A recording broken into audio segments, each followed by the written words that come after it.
Hello, race fans, and welcome to the Atlanta Super Speedway here for, I believe this is going to be race number 8 of the Budweiser All-Pro Series Season 14. Michael Norman up here in the booth, the voice of the Budweiser All-Pro Series, being joined by fellow race car driver Seth Cole. Seth, it's a beautiful day out here. It's a nice, comfortable 80 degrees, clear skies, sun beating down on the racetrack. What do you expect to see? One thing that we're definitely going to see today, it's going to be maybe not as much about drafting partners as it is going to be about positioning yourself, especially on an inside line. You know, we got tracks like Daytona and Talladega. Those are tracks that are the tried and true super speedways. Here at Atlanta Motor Speedway, we got to remember that this is a mile-and-a-half worn-out racetrack that got turned into a super speedway, so there's a lot more grip, which means drivers are going to be able to make passes really by themselves, maybe not necessarily need that drafting partner that they would need at Daytona or Talladega. So it'll be interesting to see how quickly drivers can work their way from the back to the front of the field here today, as opposed to Daytona that we were at earlier, and Talladega that we're going to be going to, I think, a little bit later on in the schedule. Actually, we just had it. Talladega was last week. You know, you're right. Moving on. And fresh off Talladega, his victory, Daniel Voiles starting about, I want to say probably about mid-pack here. Voiles able to control the draft the last couple of laps and got the victory there. So he adds his name to the list of drivers who have a win so far this season. In the playoffs, a couple of drivers running already have 2 wins on the season. And this should be very, very interesting to say the least. Seth, you got the points. Go ahead and give us a little update. Yeah, so you talk about the multi-time winners. Both of them are actually up there towards the top of the points standings. Cole Deaver currently leading the points, 21 points over Dylan Matthews. He's been the most consistent driver so far that hasn't gone to victory lane. Carson Gum, 2-time winner. Of course, he's got a super speedway victory this season, winning the Daytona 500. He's third in points, 40 points out. And then Jessica Shelton right now fourth in the point standings. So moving over to that new team for her over at Joe Gibbs Racing's paid dividends. She's 47 points back, and then Seth Cole, our Bristol Dirt winner, he is currently 5th in points, 50 points out. You got William Brock, Zach Rogers, Charles Sanford, Trent Dunham, Mark Schoenberg. That's your top 10, and all 5 of those drivers have yet to go to victory lane this season. I mean, you know, we talked about it last year, second half of the regular season and towards the playoffs. Daniel Voiles looked like one of those really consistent drivers that just couldn't find victory lane. He got the checkered flag here. I'm looking at some of these drivers that are hovering around 6th through 10th in points. Might be some of the favorites to maybe get the checkered flag today, secure themselves a playoff spot. Absolutely. With that being said, we're going to go trackside, get the ceremony started, and get this race underway.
And now for the most famous words in motorsports, please welcome from Prime Video's On a Wing and a Prayer, streaming everywhere April 7th, actor Jesse Metcalf and your Georgia Bulldogs. Drivers!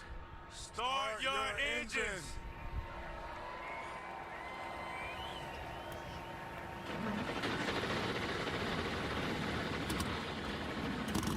Engines are firing up here at the Atlanta Motor Speedway, transformed into the super speedway that you see it today. And Seth, it's going to be a very interesting race, to say the least, here You know, we talked about that. We've seen her practice. The high line seems to be a good line around here, but if you get enough momentum, you can run the inside lane and get around somebody. Yeah, it's going to be interesting to see where the drivers do migrate. To your point, I think the reason that we saw the high line in practice work so well, it was longer into a run. Like I mentioned, this is not your typical super speedway. You got the high banking going into the corners, and like any mile and a half, it's going to put a lot of tire heat into that right front. So it's going to be a lot easier with that tight condition as that right front starts to heat up to be able to run that outside line. Just a little bit more having to kind of feather the throttle when you're down there on that red line on the inside. So we'll see how long it takes for the inside line to migrate up to the top here as the run goes on for these drivers. That's true. Not only that, but we got to also point out too, super speedway rules also apply here. So that red line, the double white line with the red in the middle, those drivers cannot advance their position below that line. That just narrows up this track more. Plus, we got the tri-oval at Tona and Talladega. Obviously it's a treacherous area. It's where the car unloads, but it's nothing like the dogleg front straightaway we have here at the Atlanta Motor Speedway. So keep an eye on them trying to keep the bumpers lined up after they get out of turn 4 and prepare themselves for turn 1. Here we go. Pace car dives off. We're getting ready for 60 laps of racing. There's the Geico restart zone. Dylan Young on the pole, going to lead him down. 2 Fords on the front row. Green flag is out. We're underway.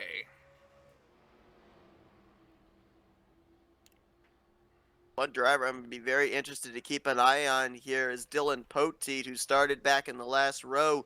Good momentum after last week, jumped up 12 spots in the standings. That's most of any driver from last week, but did not get the benefit of qualifying. I'm going to kind of use him as a benchmark as that last car on the inside line. How long does it take for him to break up here into the top 15, then the top 10, and maybe to the front of the field?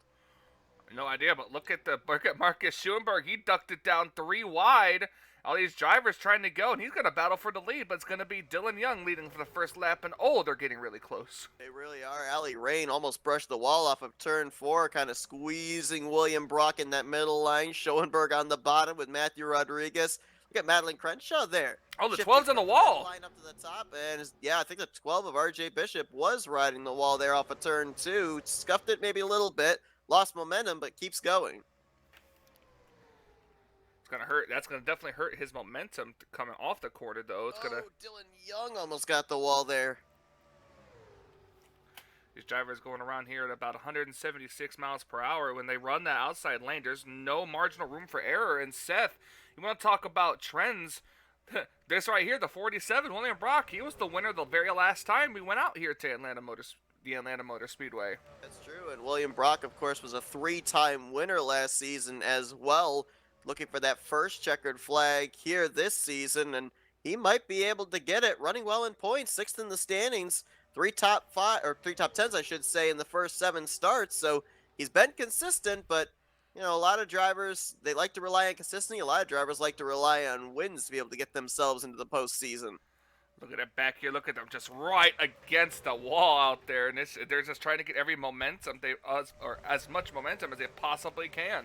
And that's what worries me is so many of them running up there against the wall. If one driver makes a mistake, he's going to have a whole train of cars behind him and might get run over if he loses too much momentum brushing that outside wall. So gosh, these cars get so tight together. We talk about the stack up usually on the inside line at super speedways. We may end up getting that stack up on the top side right up against the wall if they're not careful. Oh, look at the 9 trying to go lower on Seth Cole, but there's just really nowhere to go. And once you run out of room, that's when your frustration starts to set in. But one of the key words to a super speedway style racetrack is patience. And of course, you can see that, especially on the back straightaway there, and right here on the front straightaway, you can see the white hash marks that are painted. So there are 3 lanes, but it's very tight 3 lanes. It can hold them 3 wide, but not necessarily advised because there's certain areas of the racetrack, especially off of 2 and off of 4, where the turn narrows up. Look right there, just how the 9 drifted up. I think that was the 8 of Anthony McCrory that kind of was coming down, squeezing the 18 in the middle there. I mean, it's a very catch-22 situation here when you're in a 3 wide. Yeah, and the lap earlier, the 9 almost turned the 18 going off into turn 1, but they managed to keep it going here. And You know, now they're going to settle out to about 2 wide here. And really look at 8 of Anthony McCurry. Look at the momentum he gets. Going to turn it down to the inside and just takes the momentum. The 11 of Laura Chung there behind, I believe that's Bernardo Oliveira, I'm sorry. And Laura Chung, of course, the defending champion, left Live Fast Motorsports, jumped over to Joe Gibbs Racing, and it's been a struggle here for her in the beginning of the season. 2 top 5s, and those are her only top 10s in the first 7 starts. 31st in the standings. I know we're only including today 8 races into the regular season, but sooner rather than later, you want to turn that curve and start ascending up through the points, especially when you're coming in as the defending champ. That is absolutely very true. We got 20 regular season races before the playoffs start, the final 10. So 30 races overall in the Budweiser All-Pro Series schedule. So we're almost to halfway in the regular season. And she's up here now. I think she crossed the line in the 15th position. So your top 15 cars are all right here. And right now, it's at the top 4, kind of just broken away a little bit. You got William Brock, James Qualls, Matthew Rodriguez, Carson Gum right there. 3 of those 4 have not won yet this season. Carson trying to be the first 3-time winner on the year and trying to do that as a rookie. Yeah, talk about a rookie year. As here comes Matthew Rodriguez. He's not one to wait around. And when we saw them rolling off the grid, it was really Fords and Chevrolets up inside of the top 10. I think he had 1 Toyota that started up inside of the top 10.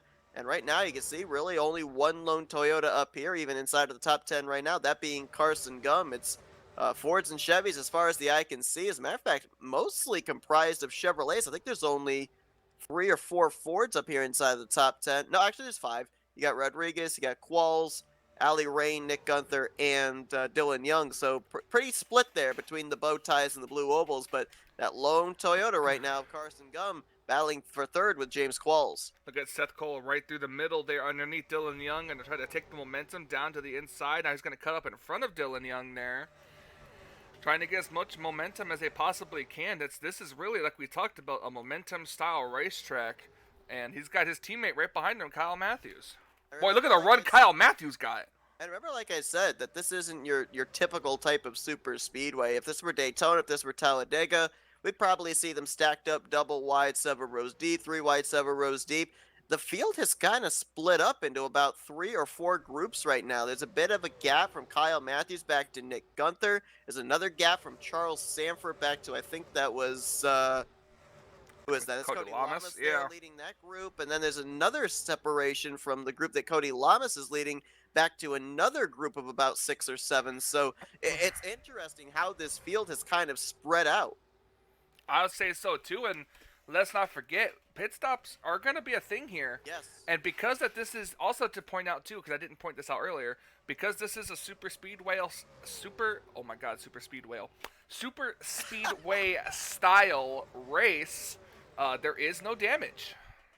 Correct. Also going to be interesting to see here too. We've seen this in the past. Drivers kind of flipping the stage, giving up the stage points to kind of go for the race win.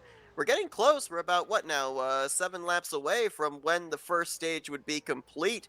Don't know necessarily what the fuel window is for these guys, but it'll be interesting to see as we get closer to about lap 18, lap 19, if some of these drivers die for pit road, look to get the track position once things cycle around, and give up those stage points.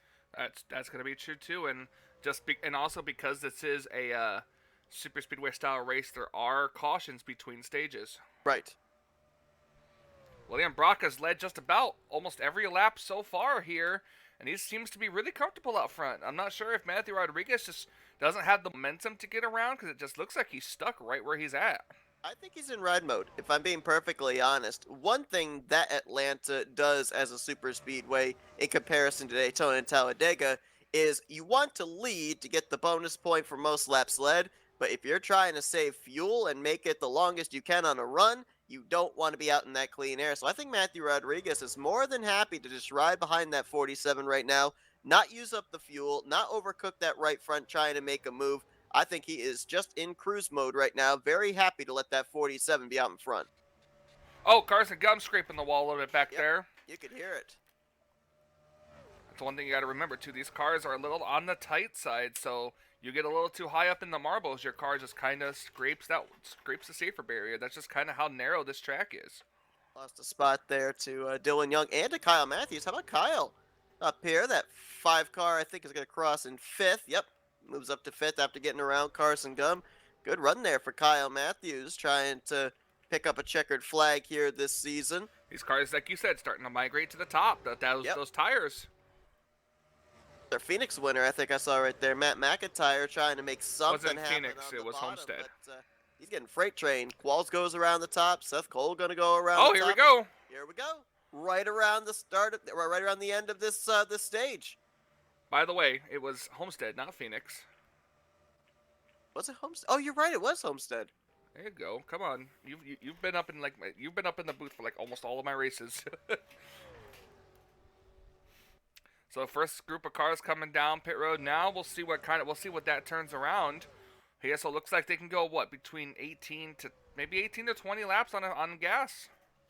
Or should we say like 17 to 20? This lap, we'll know if 20 is about the max. Yeah, it looked like Qual stayed out. So yeah, I think you hit it right on the head. Depending on how well you're able to save, 18 to 20 laps. If this thing were to go green, I know that we've got the stage cautious, but can you imagine? We probably would have about maybe a half dozen drivers that maybe could make it the entire rest of the way on one more pit stop, but even that's not necessarily a guarantee. Yep, that's true. Balls is coming in. This is going to be right directly on the last lap of the stage. So by the time we all cycle around, everybody should be back on the lead lap in time for the caution to come out, so it shouldn't trap anybody a lap down. Now, Allie Rain was the first one onto pit road. Look like any of these drivers are taking on tires. It looks like they're just... Oh, nope, they are going for some right sides. Okay, so I was wondering about that. It'll be interesting to see if getting the fresh right side tires for the 14 and those others that were in that first group, if that will help them to maybe leapfrog the 47 of William Brock, who is leading down the second pack. All right, well, we're going to find out. The 34 is going to be the first off pit road here, and Zach Rogers gets ahead of the 7 car coming off pit road. We'll see if they can get up to speed. The 6 and the 43 seem to be the only cars a lap down. Oh, nope, there we go. Everything's cycled around here. Somebody? Ken Qualls. Around William Brock? Yeah, Matthew Rodriguez. Look at that. I was going to say, that didn't look like the 47 leading that pack. And here comes Matthew Rodriguez coming off of turn number 4. The caution is out to end the stage, and Matthew Rodriguez will win stage number 1. I'm not sure necessarily where the 47 qualified. I think Rodriguez qualified 9th. I wonder if the pit stall selection might have led to the 66 winning the battle off pit road and subsequently getting the stage win. It very well could have. There's the pace car on the back straightaway. Everyone is on the lead lap, cycling around. We're going to take this opportunity, take a quick commercial break, and we'll be right back with stage number 2 here at Atlanta.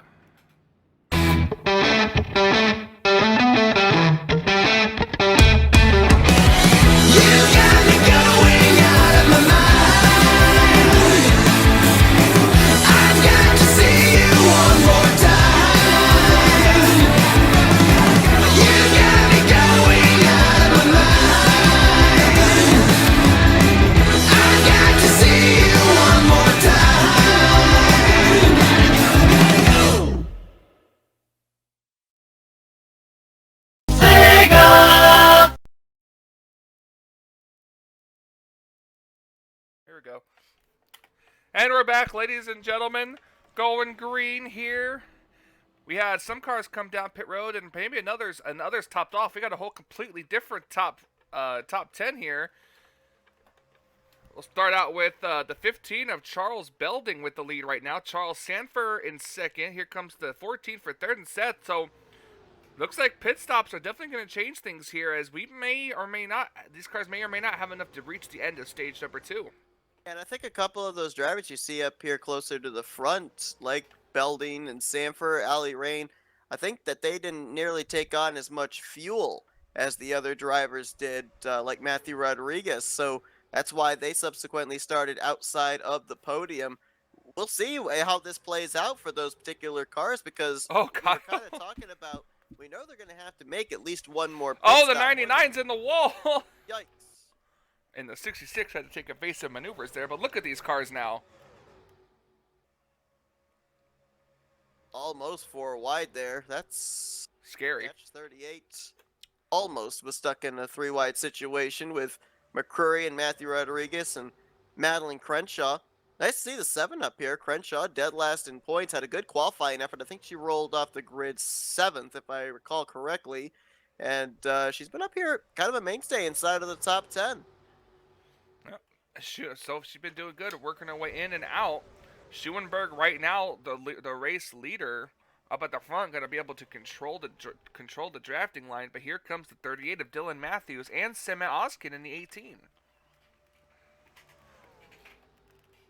Dylan Matthews, we talked about it at the top of the show. Highest running driver in the point standings without a victory. Second in overall points. 2 top 5s, 4 top 10s in the first 7 starts, leading the rookie points as well.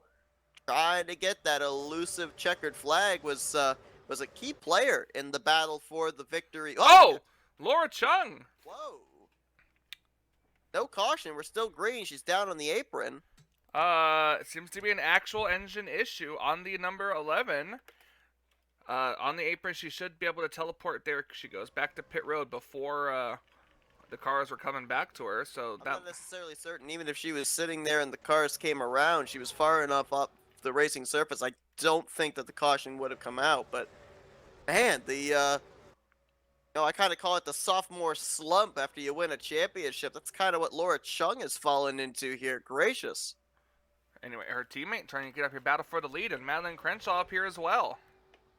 And remember last season, Laura Chung was not a part of Joe Gibbs Racing, but the Gibbs cars, none of them found victory lane last season. So we'll see if maybe that 18 of Semet Oskin can finally break into the winner's circle. Definitely know he was close a couple of times last season in that 11 car. That's true. Now that you got the 2 on the inside there working together. You saw Crenshaw dive to the inside in the corner, and then when she was clear, try to make a move up on the outside. Ooh, the CA18 get a little sideways going off into that corner. Fire cars are looking good all of a sudden here. Notice Christina Bell, 77. I think she's worked her way up to around 9th or 10th place. Got Crenshaw right now in 2nd, trying to get the lead from Dylan Matthews. Yep, and here she comes, like you said, right on the inside. Kyle Matthews trying to make it 3 wide, trying to pick a lane. Crossing the line, she's in 9th place. And now we have a battle for the lead. Trying to take advantage of the fresh-ish tires, if you will, and I think she's clear. Crenshaw, I think, move up in front of Dylan Matthews. Nope, not quite. He got to run off of turn 2. Kind of what you have to cleared by the center of 3 and 4. Kind of what you have to do when you get a run up. When you know they're going to get a run off the corner, so you can't exactly just pull up because you know they'll just cross you over. So you just got to kind of roll with it. If I could speak and not have a stroke. That is mathematically and physically impossible, but still. Absolutely, it is 100%. Now the 38 going to try the inside again with a good run. We'll see what happens. Remember, we had a trio of drivers stay out. None of them have been able to stay up here at the front. Belding's fallen outside of the top 10, as has Charles Sanford, who we saw actually get up and into the wall once we went back green, and Allie Rain is now dropped outside of the top 10. So I'm not necessarily certain what the whole thought process was. I don't know if they maybe just didn't change tires and went with fuel only, and maybe most of the drivers came down pit road, took on left side since they had taken on right sides during the green flag pit stop. But whatever the strategy was to get them the track position, they have all 3 since lost it. Look at this camera angle coming off the corner. See them coming at a full head of steam here, running roughly about 180 miles an hour. 7 car on the outside has the help of the 18 a little bit behind him, but the 66 is trying to push the 42. Actually got himself squirrely in the process. That sounds like typical Matthew Rodriguez. It does. And Anthony McCrory, who pulled up there behind the 42, so a little Chevrolet alliance there working against the Ford of Matthew Rodriguez. And on that 8 car, Anthony McCurry, former Super Speedway winner, last season's Daytona 500 champ. Moved over to a new team this season for Richard Childress Racing. He's trying to get good, and here comes the 47 back. Can't count out that 47. Now the 18 going to go to the outside, help the 38 car, but here comes Schoenberg down the inside. Yeah, William Brock back in traffic, about the furthest back he's been. Are you sure? Because he's already dived to the inside of the 66. Oh, yeah, and he dominated. He led just about the entirety of that first stage. Fastest lap of the race so far is the 10 of Zach Rogers. But yet not in any position to show for it, though. But that's probably why he's the fastest, because he's back in traffic. Yeah. Usually those fast laps that you see at the top of the board at super speedways are drivers that are mid-pack, usually rear of the field, able to use the draft as a tow and keep it full throttle. Well, Maddie probably has some help coming with the teammate. She's up here, too, right behind Anthony McCurry. I mean, I've really seen a whole lot of teammates work together so far today. They've kind of been separated out, but to your point, you got the 77, about 1 car behind the 7. The 5 and the 24. I was just going to say, yeah, the Hendrick cars, they're hooked up together there. And I noticed for a time, though they've since gotten split up, I noticed that the 2 RFK Fords, they were working together just after we went back green, but now Matt McIntyre has gapped his teammate Dylan Pote by about 4 or 5 cars. So that duo has kind of evaporated for the time being. Yep, Dylan Pote back here, and then here's Matt McIntyre right here. And Seth, we're approaching about the time, the last time these cars had to come down pit road. Probably about another lap or two.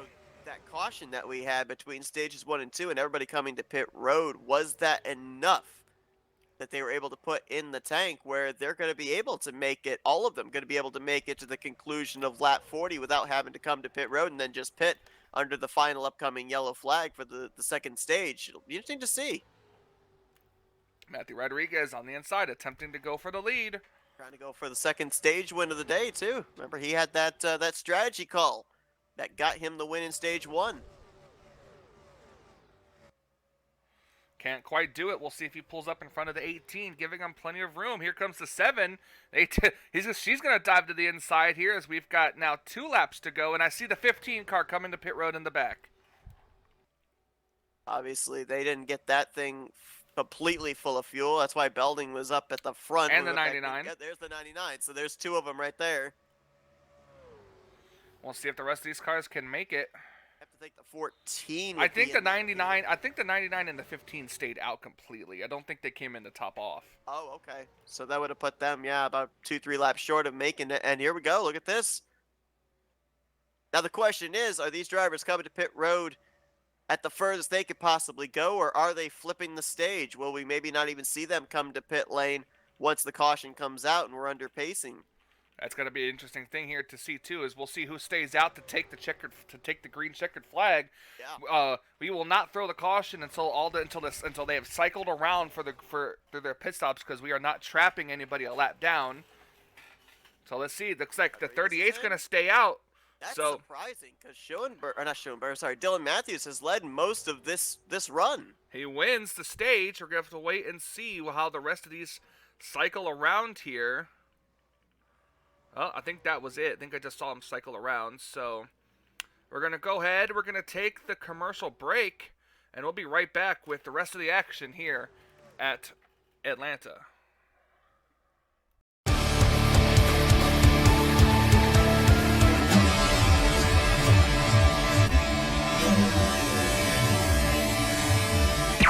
Warning. The Duracell Cup Series data file you have attempted to access is out of date. Uploading current file now. It's a brand new car from stem to stern, and it's never been raced at these speeds. The next gen car is opportunity. Everything is different with the exception of like the seat, the steering wheel, and your helmet. Unknown creates excitement. Talking about my generation.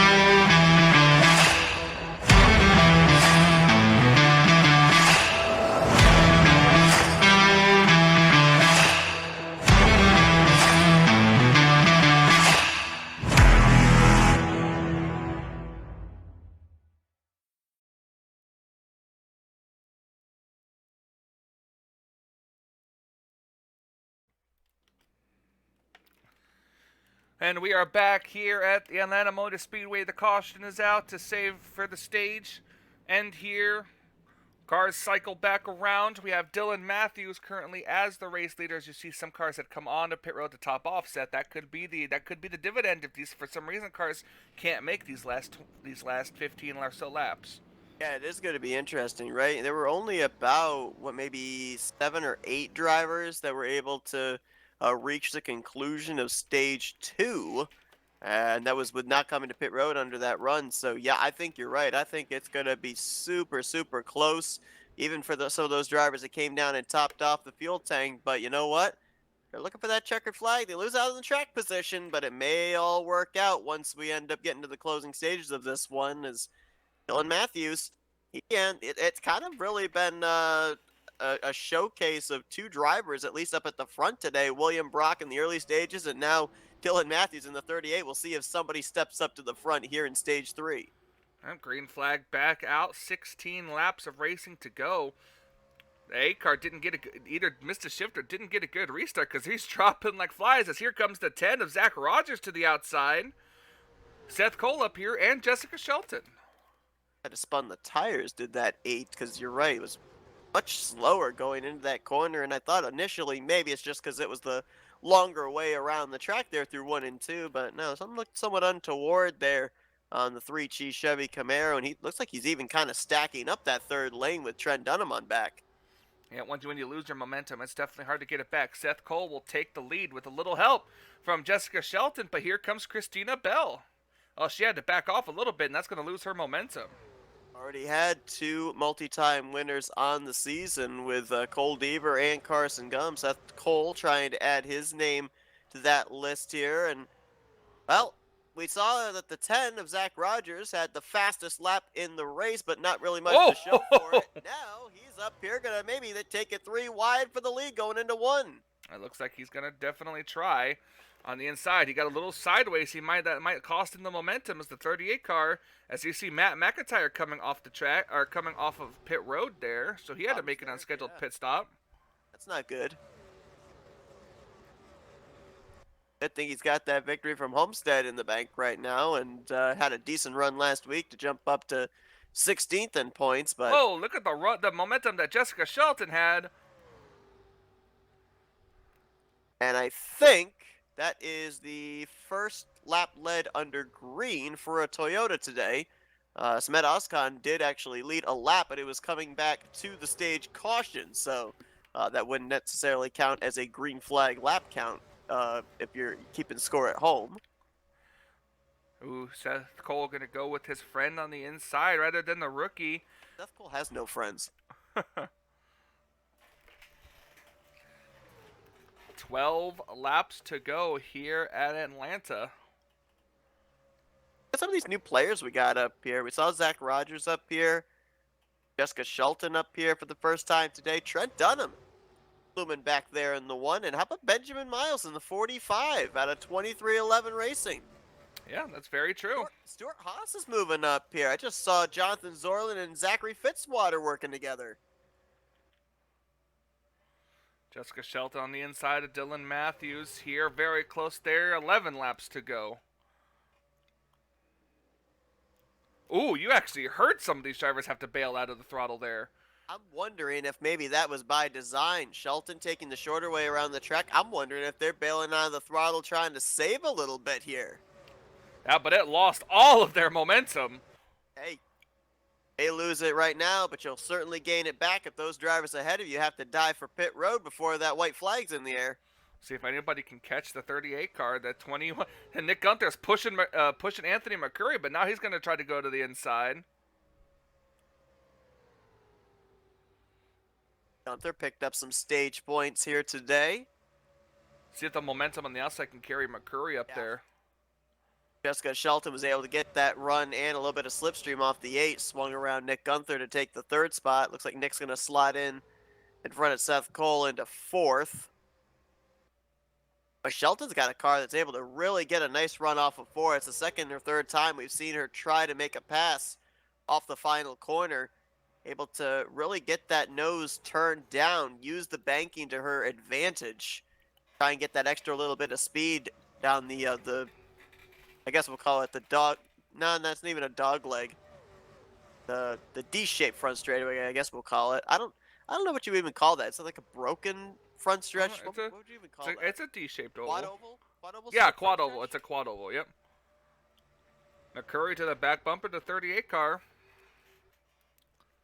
Catch 22, right? You got the momentum. If you're McCurry or Shelton, you want to make that move, but at the same time, you put your nose out in clean air, you're using up more fuel. So, ugh. Oh, here comes Shelton, gonna try to go to the inside, but just can't do it. I think the tires are beginning to come into play here, because now Jessica's in threat of losing a spot to Nick Gunther on the outside. Freight train. Zach Rogers up there as well. Seth Cole looks like he's going to jump up to that outside line, so Shelton may fall outside of the top 5 here by the time they get out of turn 2. She's got at the front here too. There's really not even teammates. I'm not really even seeing alliances that can be made. I mean, you've got Fords up here, you've got Chevrolets up here, but if Nick Gunther makes a move, I'm not exactly 100% certain that fellow Ford Zach Rogers is going to go with him. Oh. 6 laps to go, and we have the possibility of a green-white checker, too. We were also 3 wide just in the latter half of that top 10. Shelton got put in the middle there with Allie Rain. I think it was RJ Bishop. They settled that out to double wide, but you got a pretty good group of cars right there around 8th place on back. Allie Rain, Zachary Fitzwater in that mix. 3 kind of stuck here. Can't really see. Nick Gunther can't really seem to give the 8 car enough momentum here. Out of curiosity, Dylan Matthews, he's, I think, got the bonus point for most laps led. Up here at the front, where's Georgia native Cole Deaver running? Because we really haven't seen the points leader even up here inside of the top 10 all day. 21st right now, last time as he crossed the start-finish line. There were 21 points separating Deaver from Dylan Matthews coming into this race. So as things stand right now, Dylan Matthews, we know he's gotten stage points. He's got some lap-led bonus points. If something drastic doesn't change between now and the completion of this race, Dylan Matthews may be heading into next week as the new points leader as a rookie. That's very true. I'm going to scroll around here and see Madeline Crenshaw back here, Kyle Matthews back here, and then here's who we're talking about. Here's Cole Deaver right here, kind of all by himself. 3 drivers that have really lost track position, and I don't know exactly the circumstances, but you mentioned 2 of them right there. Madeline Crenshaw, Kyle Matthews, they were up in the top. Zach Rogers coming to pit road. And Dylan Young, I believe, was the pole sitter. Yeah, he was. He was the pole sitter for this race, and he's almost running dead last at the moment. The cars having to come into pit road, Seth. This could be interesting. Was coming to pit road with 3 laps to go. So does anybody have, what would it be, about 4.5 miles left in the tank? It's got to be running very, very close. I don't see how the 38 can make it. But the amount of time he has spent out in front, I just don't see if these drivers are close on the numbers. I don't see who can make it. Someone just peeled off. That was either the 22 or the 34. I think it was Qualls. Nathan Orman's in. Yep, and Qualls. All right, well, this is going to be it right here. Fitzwater both were on pit road the lap prior. Just saw the 4 coming off of pit lane. Uh-oh, he can't make it. 38 in the 8. So is McCurry. Nick's staying up top, though. He's going to risk it. Nick Gunther going to stay out. Does he have enough fuel? Can Seth get the momentum to draft around him? White flag, 1 to go. Got 5 drivers up in this pack. Add in RJ Bishop, Benjamin Miles, and Allie Rain. 12's not close enough to the 24. If Cole's going to make a move, he's going to have to generate this run all by himself in 3 and 4. Oh, he's sucking up to him, but I don't think he could pull out to make a pass here. Coming out, looks like the 45 can't make it. He's coming to pit road, but it doesn't matter. Nick Gunther wins here at Atlanta. His first top 10 on the season ends up being a checkered flag. How about that? As Mr. Where did he come from? He just bided his time. His time. I don't know what the actual saying of that, phrase is. He Bided his time. Like Joe Biden did. Oh, let's not. That being said, but Nick Gunther takes the checkered flag here. And this is what's going to be interesting to see is the rest of those cars trying to finish. Correct me if I'm wrong. I think that's Gunther's first career win in the Budweiser All Pro Series. No, it's not. He's not his first career win in the All Pro. You lied to me, Stan. You're fired as a stat guy. Stan the stat guy. No, yeah, he actually won at he's won at Sonoma a couple seasons ago, and I think he had a win last season too. I think. I could be wrong. So we're taking a look at the official standings here.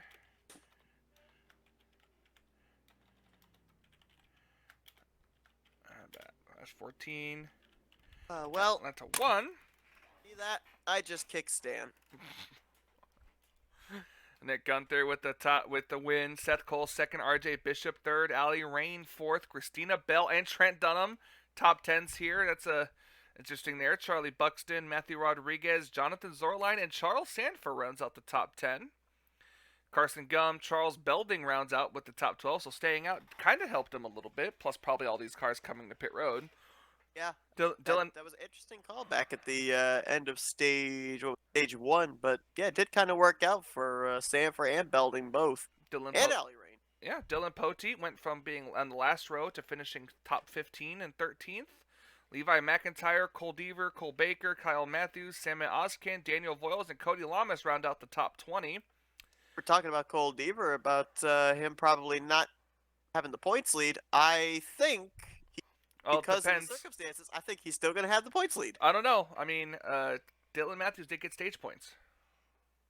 That's true. So I guess it all is going to come down to see if he got enough. Honestly, I think Cole Deaver still's got the points lead. It's gotten cut down, but I think he's still got the points lead. We'll have to wait and see. Madeline Crenshaw, William Brock, Henry Sanford, Anthony McCurry. Oh, we're talking about the 8 being Anthony McCurry, but that's not true. Oh, yeah, that's right. Reggie Fogelman. Yeah, well, Reggie Fogelman is actually... Well, he was doing good until he had to come down pit road. Yep, so Anthony McCurry in his 24th, Bern Oliveira, Dylan Young, Benjamin Miles, Roberto Crown Jr., Marcus Schuenberg, and one of the dominant cars of the day, Dylan Matthews, unfortunately couldn't make it to the end of the race, finishes P30. And then the last 2 cars on the lead lap include Reggie Fogelman and Jessica Shelton. Lap down cars, Zach Rogers, James Qualls, Zachary Fitzwater, Nathan Ormond, and Matt McIntyre, with the only retiree of this race being Laura Chung with a mechanical issue. Now, man, that's gotta be like a very bad feeling in your gut when you're the only car to retire and it was due to a mechanical issue. It does, especially when you're at a super speedway. I mean, 9 times out of 10, I know super speedways are tough on equipment, but 9 times out of 10, if you suffer a DNF, it's due to getting involved in a crash in some way, shape, or form. When it comes down to a mechanical problem, and to your point, the only driver that didn't finish out there on the racetrack, that is a kick in the gut. Yeah, and add to it as well, you're the defending champion. You're just waiting for this season for something to go right. Absolutely.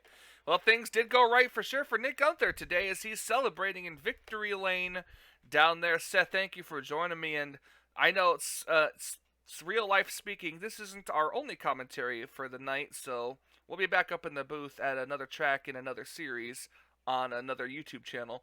But I won't have as good a finish, though. Hey, you never know. It could. Blackcaster might get the pole, but he's not winning the race. That's very true. So yeah, you guys want to shout out? At the time of recording, it is Thursday, the 1st of June.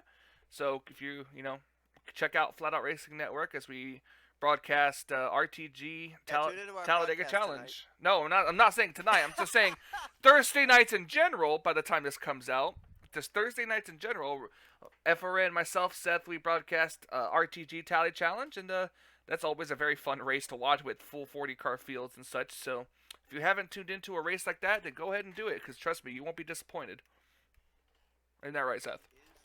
That is true. All right, but Seth, thank you for joining me up here. It's always fun as usual. And any closing comments? No, just it was a very straightforward race, I think. Interesting in terms of the pit strategy there during the stages, and it's one of the things I love about the super speedway racing is we really didn't talk about Gunther until maybe the last 20 laps or so. Pop up here at the closing stages. I said it before we went green. A lot of these type of racetracks, it's all about positioning yourself. 21 did just that. Yeah, he gambled on fuel, but it worked out. Absolutely. All right, thank you so much for watching. I am Michael Norman, the voice of the Budweiser All Pro Series. The point standings coming up after the credits, and we're off. Oh, hold on. Actually, you know what? I'm not quite done yet. Actually, got to pull up my schedule here. I got to write Nick Gunther's name at Atlanta. We're heading to Michigan next week. That's gonna be a fun racetrack. I'm not sure why they're called the Irish Hills. Are they Irish in that why? I have no idea. I don't know either. But yeah, after Michigan, it's a doubleheader at Pocono. Race numbers 10 and 11 both take place at Pocono, and then we're off to the All-Star race. So Cut off one head, 2 more will take its place. Is that what a doubleheader is? okay, Hercules, calm down. That's not Hercules. That's Hydra. But anyway, It's from Hercules. no, Anyways, it's not. anyways, have a great night until we meet again. It was Nick.